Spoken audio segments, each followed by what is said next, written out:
नमस्कार सभी साथियों को। हिंदी साहित्य की क्लास में आप सभी का स्वागत करती हूँ, अभिनंदन करती हूँ। और आज के शस्त्र की पर चर्चा को शुरू करते हैं। आज के शस्त्र में हम पढ़ेंगे उसने कहा था। उसने कहा था कहानी किसकी है? चंद्रधर शर्मा गुल्लेरी की है। ये जो है इसका प्रकाशन वर्ष क्या है? इसका जो प्रकाशन वर्ष है वो है 1915 ईस्वी। क्या है? 1915। इसमें जो है ये कहानी किस पत्रिका में छपी थी? तो सरस्वती पत्रिका में। इस कहानी में जो विषय वस्तु है वो क्या है? प्रथम विश्व युद्ध। इसमें जो कहानी के पात्र हैं लहना सिंह, वजीरा सिंह, हजारा सिंह, सूबेदार और सूबेदारनी। तो चलिए शुरू करते हैं आज के शस्त्र को।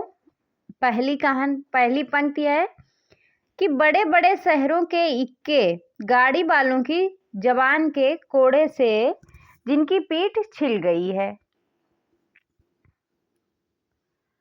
और कान पक गए हैं। और क्या है? कान जो हैं पक गए हैं।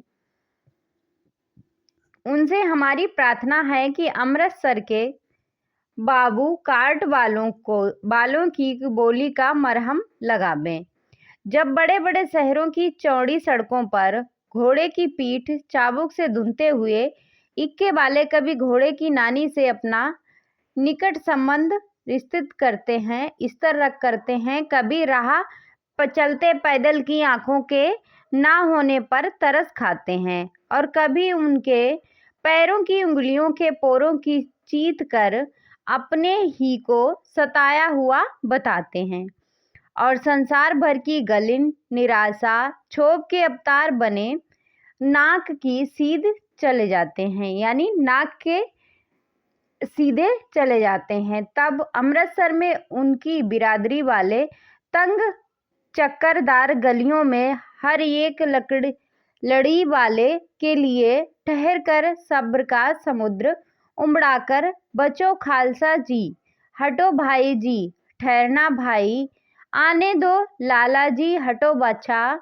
कहते हुए सफ़ेद फेटो खच्चरों और बदकों, गन्ने और खोमचे और भारे बालों के जंगल में से राह खेते हैं। क्या मजाल है कि जी और साहब बिना सुने किसी को हटाना पड़े। यह बात नहीं कि उनकी जीभ चलती नहीं, पर मीठी छुरी की तरह महीन मार करती हुई। कोई बुढ़िया अगर रास्ते में आ जाती है तो क्या कहते हैं? कोई बुढ़िया बार बार चेतावनी देने पर, यानी बार बार कहने से, लीक से नहीं हटती, रास्ते से नहीं हटती, तो उनकी बचनाबली के ये नमूने हैं। क्या कहते हैं? हट जा जीणे जोगिए, हट जा कर्मा बालिए, हट जा पुत्ता प्यारिए, बच जा लंबी बालिए। समिष्ट इन शब्दों का जो है अर्थ क्या है कि तू जीने योग्य है, तू भाग्य वाली है, पुत्रों को प्यारी है, लंबी उम्र तेरे सामने है, तू क्यों मेरे पहिए के नीचे आना चाहती है? बच जा, तू हट जा यहाँ से। ऐसे बम्बू काट वालों के बीच में होकर एक लड़का और लड़की की चौकी एक दुकान पर आ मिले। उसके बालों और उसके ढीले सूथने से जान पड़ता था कि दोनों जो थे वो क्या थे? सिख हैं। वह अपने मामा के केस धोने के लिए दही लेने आया था और यहाँ रसोई के लिए बढ़िया। दुकानदार एक परदेसी से गुथ रहा था जो शेर भर गीले पापड़ों की गड्डी क्यों गिने बिना ना हटता था। तेरे घर कहाँ है? मगरे में। और तेरे माझे में यहाँ कहाँ रहती है? यहाँ कहाँ रहती है? अंतर सिंह की बैठक में मेरे मामा होते हैं, मैं भी मामा के यहाँ आया हूँ। उनका घर जो है कहाँ पर है? गुरु बाजार में। याद रखना, पूछा जा सकता है। इतने में दुकानदार निवटा और इनका सौदा देने लगा। सौदा लेकर दोनों साथ साथ चले। कुछ दूर जाकर लड़के ने मुस्कुराकर पूछा कि तेरी कुड़माई हो गई? पर लड़की ने कुछ आंखें चढ़ाकर धत्त कर कहकर दौड़ गई और लड़का मुंह देखता रह गया। कुड़माई मतलब सगाई। तीसरे दिन सब्जी वाले के यहाँ, दूध वाले के यहाँ अकस्मात दोनों मिल जाते हैं। महीना भर, 1 महीने यही हाल रहता है। 2-3 बार लड़के ने पूछा कि तेरी कुड़माई हो गई, और उत्तर में उसे वही धत मिला। एक दिन जब फिर लड़के ने वैसे ही हंसी में चढ़ाने के लिए पूछा लड़की से, लड़के की संभावना के विरुद्ध बोली, हाँ हो गई। कब? कल देखते नहीं या रेशम से कड़ा हुआ सालू। लड़की भाग गई।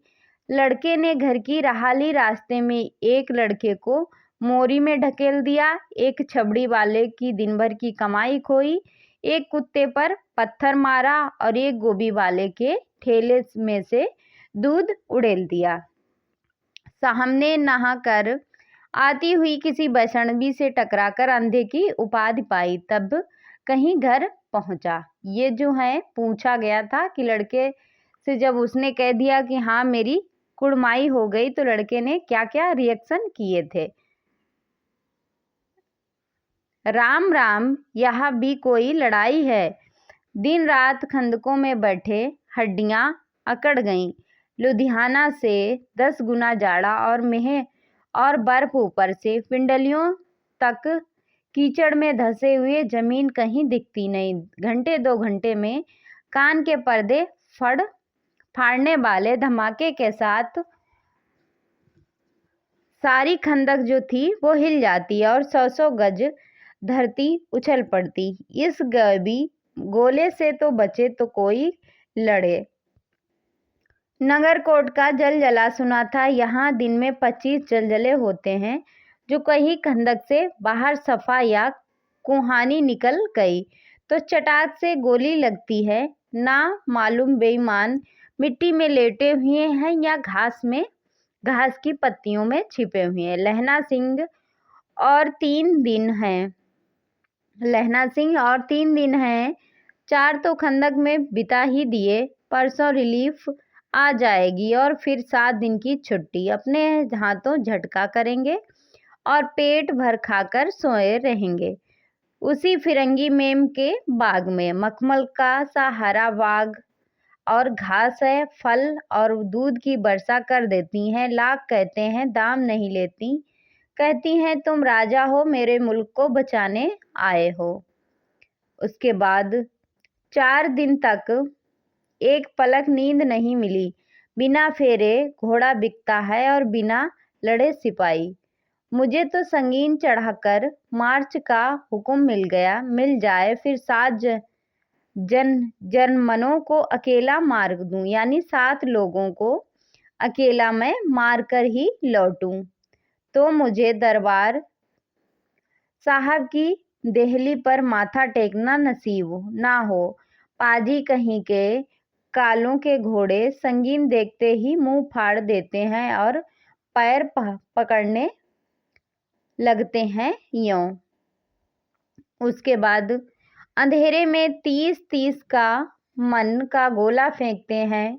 उस दिन धावा किया था कि 4 मील तक एक जर्मन नहीं घोड़ा था। पीछे जनरल ने हट जाने का कमान दिया, नहीं तो सीधे बर्लिन पहुंच जाते। कहाँ पहुंच जाते? बर्लिन।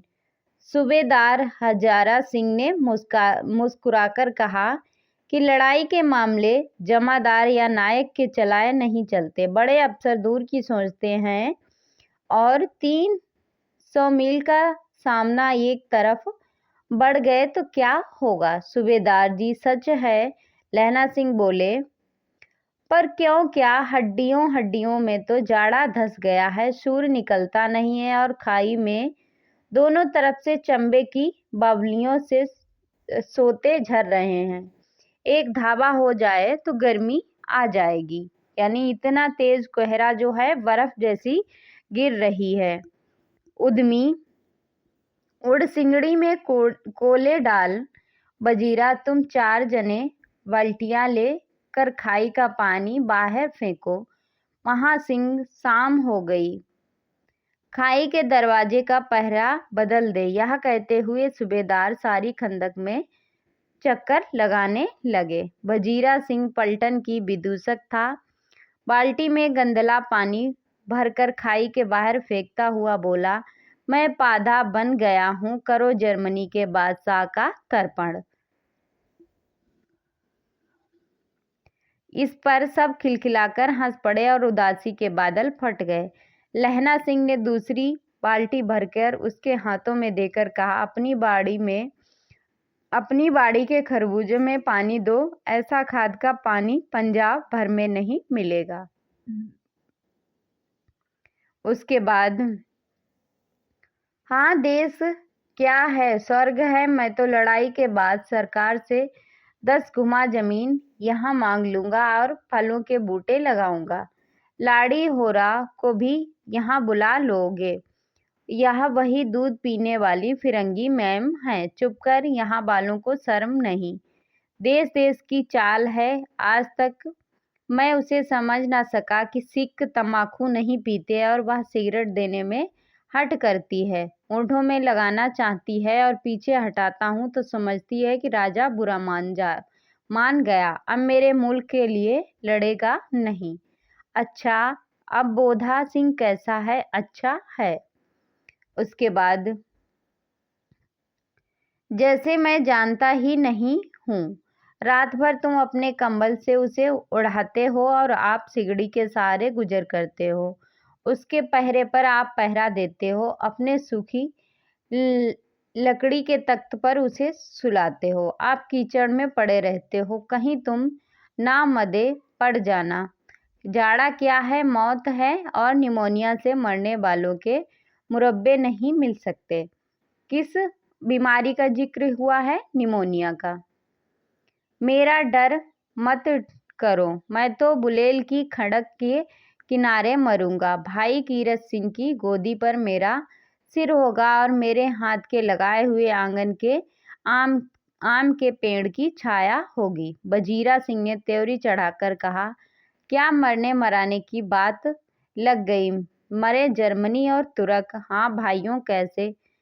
तो ये जो है गीत है, इसमें क्या है?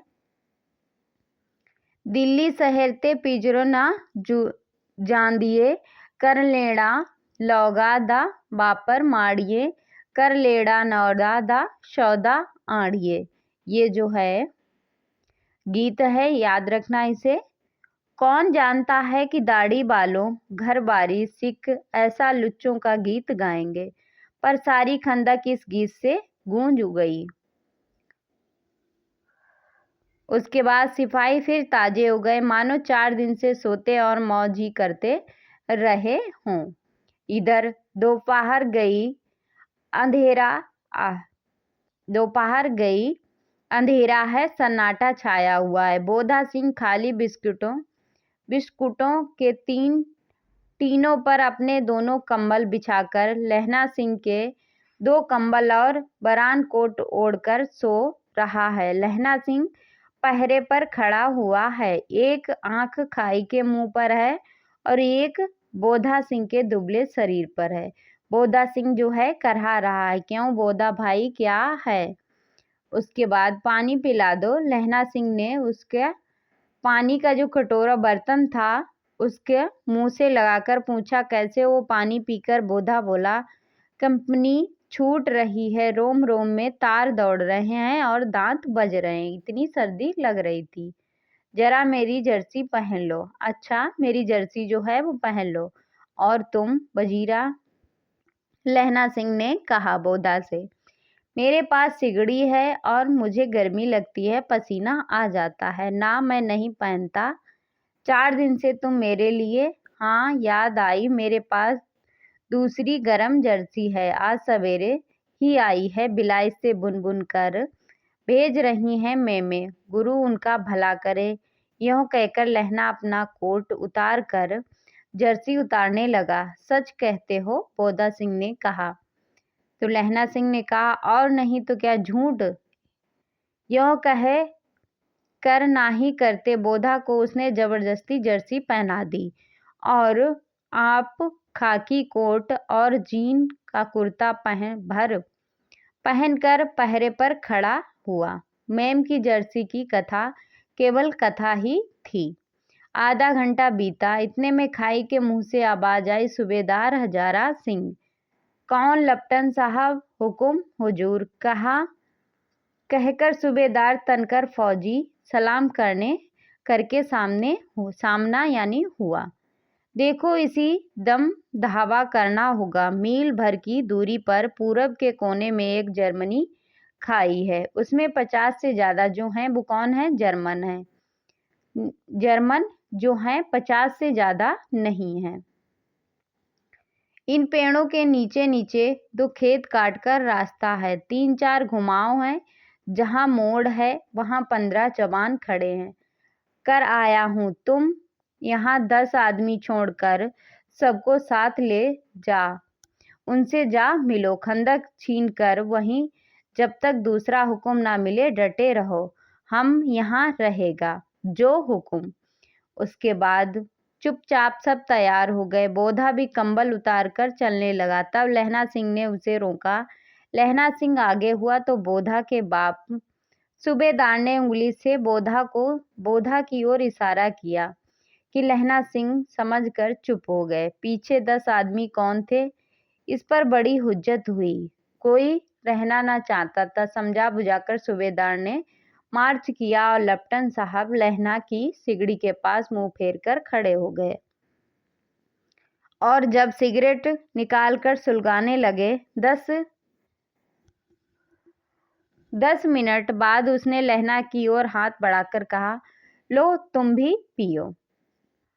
आंख मारते मारते लहना साहब समझ गया कि मुंह का भाव छिपाकर बोला, लाओ साहब। हाथ आगे करते ही उसने सिगड़ी के उजाले में साहब का मुंह देखा, बाल देखे, तब उसका माथा ठनका कि लपटन साहब के पट्टियों वाले बाल एक दिन में ही कहाँ उड़ गए। उसकी जगह कैदियों से कटे बाल कहाँ से आ गए। शायद साहब शराब पिए हुए हैं और उन्हें बाल कटवाने का मौका मिल गया है। लहना सिंह ने जांचना चाहा। लपटन साहब 5 बरस से उसकी रेजिमेंट में थे। क्यों साहब, हम लोग हिंदुस्तान कब जाएंगे? लड़ाई खत्म होने पर।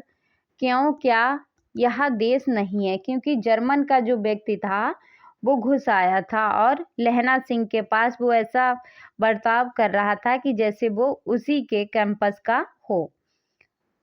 नहीं साहब, शिकार के मजे यहाँ कहाँ हैं। याद है 5 साल नकली लड़ाई के पीछे हम आप जंगाधारी जिले में शिकार करने गए थे। हाँ, उसके बाद वहीं आप खेतों पर सवार थे और आपका खान समा अब्दुल्ला रास्ते के एक मंदिर में जल चढ़ाने को रहा गया। बेशक पाजी कहीं का। सामने से वह नील गाय निकली कि ऐसी बड़ी मैंने कभी न देखी और आपकी एक गोली कंधे में लगी और पुट्टे में निकली। मेरे ऐसे अफसर के साथ शिकार खेलने में मजा है। क्यों साहब, शिमले से तैयार होकर उस नील गाय का सिर आ गया था। आपने कहा था कि रेजिमेंट की मैस में लगाएंगे। हाँ, पर मैंने वह विलायत भेज दिया है।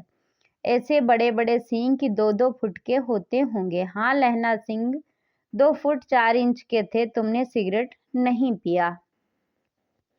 लहना सिंह, पीता हूँ साहब, दिया सलाई ले आता हूँ, कहकर लहना सिंह खंदक में घुसा। अब उसे संदेह नहीं रहा था कि उसने झटपट निश्चय कर लिया कि ये क्या करना चाहिए। अंधेरे में किसी सोने वाले से वह टकराया। कौन? बजीरा सिंह। हाँ। क्यों लहना, क्या कयामत आ गई? जरा तो आंख लगने दी होती। होश में आओ। लहना सिंह बजीरा सिंह से कहता है, होश में आओ, कयामत आई है और लपटन साहब की वर्दी पहनकर आई है। क्या? लपटन साहब तो मारे गए हैं, यहाँ कैद हो गए। उनकी वर्दी पहनकर कोई जर्मन आया है।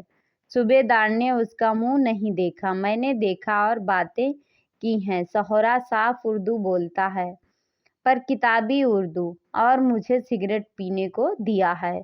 तो अब मारे गए। धोखा है सूबेदार, होरा कीचड़ में चक्कर काटते फिरेंगे और यहाँ खाई पर धावा होगा। उठो, एक काम करो, पलटन के पैरों के निशान देखते देखते दौड़ जाओ।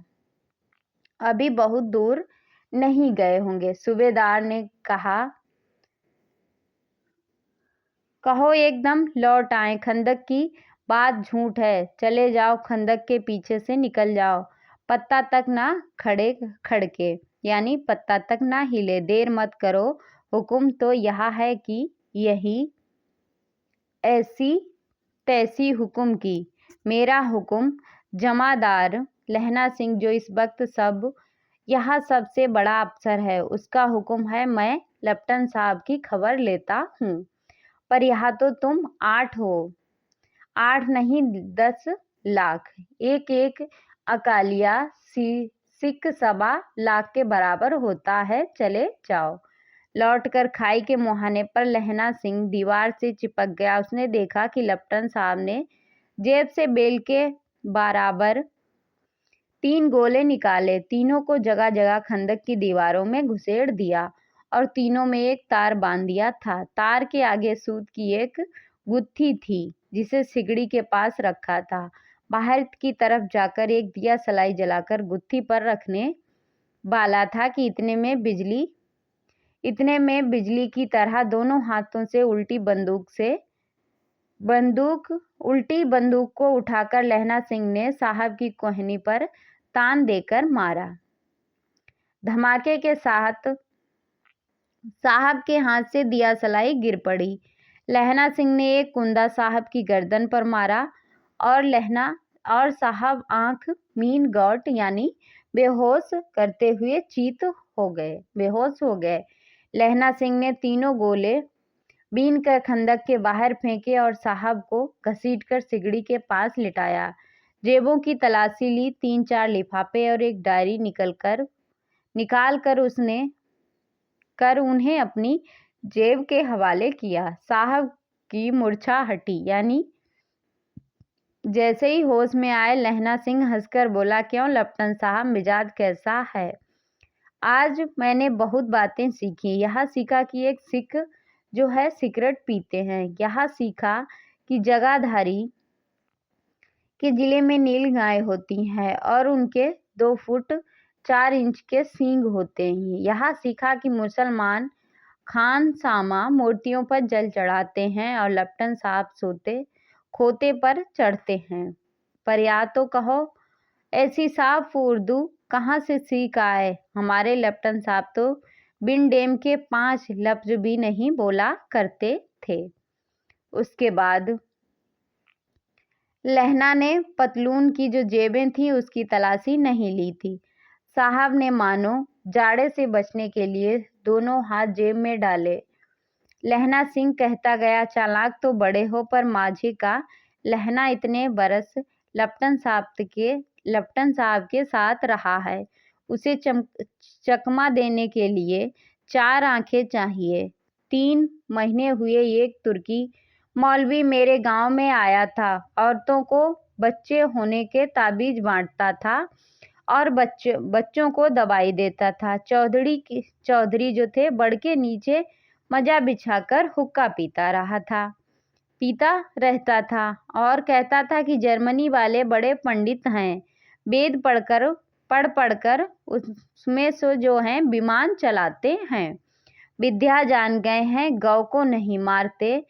हिंदुस्तान में आ जाएंगे तो गौ हत्या बंद कर देंगे। मंडी के बनियों को बहकाता कि डाक खाने से रुपया निकाल लो, सरकार का राज जाने वाला है। डाक बाबू पहलू राम भी डर गया था कि मैंने मुल्ला जी की दाढ़ी मोड़ दी थी और गांव से बाहर निकालकर कहा था कि जो मेरे गांव में पैर रखा तो साहब की जेब से पिस्तौल चला और लहना की जांग में गोली लगी। कहाँ लगी थी? जांग पर। इधर लहना की हेनरी मार्टिन के 2 फायरों ने साहब की कपल क्रिया पर कर दी। धड़ाका सुनकर सब दौड़ आए। उसके बाद बोधा चिल्लाया, क्या है? लहना सिंह ने उससे यह कहकर सुला दिया कि एक हड़का हुआ कुत्ता आया था, मार दिया, और औरों में से सब हाल कहाँ दिए। सब बंदूकें लेकर तैयार हो गए। लहना ने साफा जो सर में बांध के रखते हैं, साफा फाड़कर घाव के दोनों तरफ पट्टियां कस ली थीं। घाव मांस में ही था।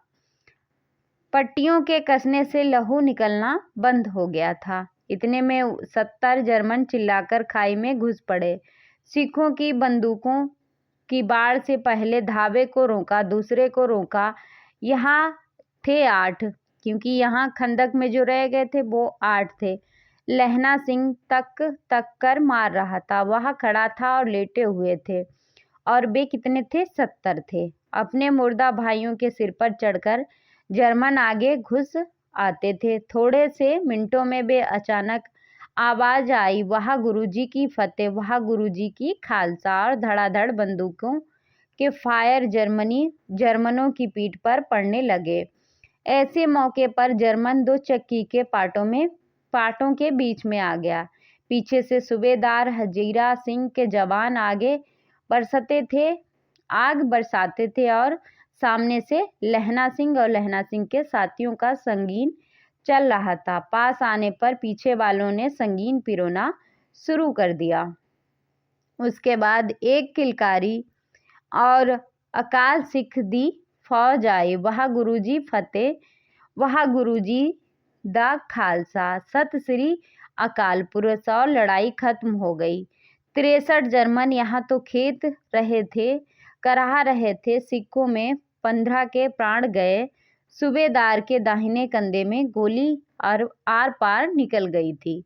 लहना सिंह की पसली में एक गोली लगी। उसने घाव को खंदक की गीली मिट्टी से पूर लिया और बाकी का साफा कसकर कमरबंद की तरह लपेट लिया था। किसी को खबर न हुई कि लहना को दूसरा भारी घाव लगा है। लड़ाई के समय चांद निकल आया था, ऐसा चांद जिसके प्रकाश से संस्कृत कवियों का दिया हुआ छई नाम सार्थक होता है, और हवा ऐसी चल रही थी जैसे बाण भट्ट की भाषा में दंत बीड़ो प्रदेशाचार्य कहलाती। वजीरा सिंह कह रहा था कि कैसे मन भर फ्रांस की भूमि मेरे बूटों से चिपक रही, यानी मेरे जूतों से चिपक रही। जब मैं दौड़ा सूबेदार के पीछे गया, सूबेदार लहना सिंह से सारा हाल सुना और कागजात पाकर वे उसकी तुरंत बुद्धि को सराहा दे रहे थे और कह रहे थे कि तू ना होता तो आज सब मारे जाते। इस लड़ाई की आवाज 3 मील दाहिनी ओर खाई वालों ने सुन ली थी। उन्होंने पीछे टेलीफोन कर दिया कि वहां से झटपट 2 डॉक्टर और 2 बीमार ढोने वाली गाड़ियां चली, जो कई 1.5 घंटे के अंदर वहां पहुंची। फील्ड अस्पताल नजदीक था। सुबह होते होते वहां पहुंच जाएंगे, इसलिए मामूली पट्टी बांधकर एक गाड़ी में लिटाया गया घायलों को, और दूसरे में गाड़ी में जो मृतक लोग थे उनको लिटाया गया। सूबेदार ने लहना सिंह की जांघ में पट्टी बांधनी चाही। किसने? सूबेदार ने। पर उसने यह कहकर टाल दिया कि थोड़ा सा घाव है, सवेरे देखा जाएगा। बोधा सिंह ज्वार में भर रहा था, क्योंकि बोधा सिंह को तो बहुत तेज बुखार था। वह गाड़ी में भी लिटाया गया। लहना को छोड़कर सूबेदार जाते नहीं थे। यह दे, लहना ने कहा, तुम बोधा की कसम है, तुम्हें और सूबेदारनी जी की सौगंध है, जो इस गाड़ी में ना चले जाओ, और तुम मेरे लिए वहां पहुंचकर गाड़ी भेज देना, और जर्मन मुर्दों के लिए तो भी गाड़ी आती होगी। मेरा हाल बुरा नहीं है, देखते नहीं मैं खड़ा हूँ। वजीरा सिंह मेरे पास हैं। अच्छा, पर उसके बाद बोधा सिंह जो था गाड़ी पर लेट गया। भला आप भी चढ़ाओ। सुनिए तो सूबेदारनी, होरा को चिट्ठी लिखो तो मेरा माथा टेकना लिख देना। जब घर जाओ तो कह देना कि मुझसे जो उसने कहा था वह मैंने कर दिया। गाड़ियां चल पड़ी। सूबेदार ने चढ़ते चढ़ते लहना का हाथ पकड़कर कहा, तैने मेरे और बोधा के प्राण बचाए हैं, लिखना कैसा, साथ ही घर चलेंगे। अपनी सूबेदारनी को तू ही कह देना उससे क्या कहा कि उसने जो था क्या कहा था। अब आप गाड़ी पर चढ़ जाओ, मैंने जो कहा था वह लिख देना और कह भी देना। गाड़ी के जाते लहना सिंह लेट गया। बजीरा पानी पिला दे और मेरा कमरबंद खोल दे, तर हो रहा है। मृत्यु के कुछ क्षण पहले स्मृति बहुत साफ हो जाती हैं। जन्म भर की घटनाएं एक एक करके सामने आती हैं। सारे दृश्यों के रंग साफ होते हैं। समय की धुंध जो है बिल्कुल उनसे पर से हट जाती है। लहना सिंह 12 वर्ष का था। कितने वर्ष का था? 12 वर्ष का। अमृतसर में अपने मामा के यहाँ रहता था। दही वाले के यहाँ, सब्जी वाले के यहाँ, हर कहीं उसे एक 8 वर्ष की लड़की मिल जाती थी। कौन लड़की? जिससे पूछता था कि तेरी कुड़माई हो गई क्या। जब वह पूछता कि तेरी कुड़माई हो गई तो उसे उत्तर में क्या मिलता था? धत, और वह कहकर चली जाती थी। एक दिन उसने वैसे ही पूछा तो उसने कहा, हाँ हो गई। देखते नहीं यहाँ रेशम के फूलों वाला सालू, सुनते नहीं। लहना सिंह को दुख हुआ, क्रोध हुआ। क्यों हुआ? बजीरा सिंह पानी पिला दे। उसके बाद 25 वर्ष बीत गए। कितने वर्ष? 25 वर्ष। और 25 वर्ष पहले वो कितने वर्ष का था? 12 वर्ष का था।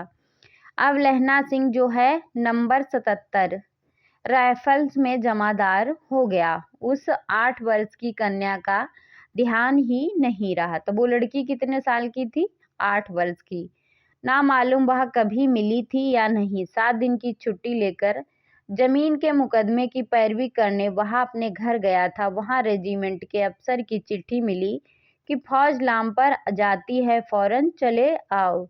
साथ ही सूबेदार हजारा सिंह को चिट्ठी मिली कि बोधा सिंह भी लाम पर जाते हैं, लौटते हुए हमारे घर होते जाना, साथ ही चलेंगे। सूबेदार का गांव रास्ते में पड़ता था और सूबेदार उसे बहुत चाहता था। लहना सिंह जो था सूबेदार के यहाँ पहुंचा।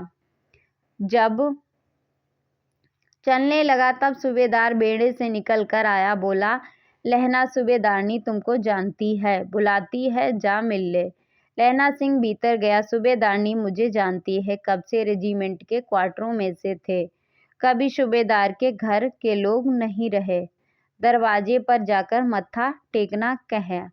असीम सुनी। लहना सिंह चुप। मुझे पहचाना नहीं, तेरी कुड़माई हो गई धत, कल हो गई। देखते नहीं रेशमी बूटों वाला सालू अमृतसर में।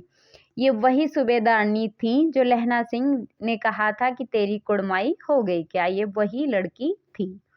भावों की टकराहट से मूर्छा खुली, करवट बदली, पसली का घाव बहा निकला। बजीरा पानी पिला दे, उसने कहा था। स्वप्न चल रहा था कि सूबेदारनी कह रही थी कि मैंने तेरे को आते ही पहचान लिया। एक काम करती हूँ कि मेरे भाग फूट गए। सरकार ने बहादुरी का खिताब दिया है, लायलपुर में जमीन दी है। आज नमक हलाली का मौका आया है, पर सरकार ने हम तीमियों को एक घंघरिया पलटन क्यों बना दी। जो मैं सूबेदार जी के साथ चली जाती। एक बेटा फौजी में भर्ती हुए, उसे एक ही बरस हुआ, उसके पीछे 4 हुए, पर एक भी नहीं जिया। सूबेदारनी रोने लगी। अब दोनों जाते। मेरे भाग तुम्हें याद है, एक दिन तांगे वाले का घोड़ा दही वाले की दुकान के पास बिगड़ गया था। तुमने उस दिन मेरे प्राण बचाए थे। आप घोड़े की लातों में चले गए थे और मुझे उठाकर दुकान के तख्ते पर खड़ा कर दिया था। ऐसे ही दिन दोनों को बचाना, यहाँ मेरी भिक्षा है, तुम्हारे आगे आंचल पसारती हूँ। रोती रोती सूबेदारनी ओबरी में चली गई। लहना भी आंसू पोंछता हुआ बाहर आ गया। बजीरा सिंह पानी पिला दे, उसने कहा। पर लहना का सिर अपनी गोद में रखे बजीरा सिंह बैठा था। जब मांगता तब पानी पिला देता। आध घंटे तक लहना चुप रहा, फिर बोला, कौन? कीरत सिंह। बजीरा ने कुछ समझकर कहा, हाँ भाइया, मुझे और ऊंचा कर ले, अपने पट पर मेरा सिर रख ले। बजीरा ने वैसे ही किया। हाँ अब ठीक है, पानी पिला दो बस, अब के हाड़ में यह आम खूब फलेगा, यानी अब की बरस यह आम जो है खूब फलेगा। चाचा भतीजा दोनों यहीं बैठकर आम खाना, जितना बड़ा तेरा भतीजा उतना ही यह आम है। जिस महीने का उसका जन्म हुआ था उसी महीने में मैंने इसे लगाया था। वजीरा सिंह के जो आंसू थे टपक रहे थे। कुछ दिन पीछे लोगों ने अखबार में पढ़ा था कि फ्रांस और बेल्जियम 68वीं सूची मैदान में घावों से मरा नंबर 77 सिख राइफल जमादार लहना सिंह। तो ये थी आज की हमारी कहानी, उसने कहा था। तो आज के शस्त्र को फिर हम यहीं पे समाप्त करते हैं। मिलते हैं अगले शस्त्र में, तब तक के लिए जय हिंद।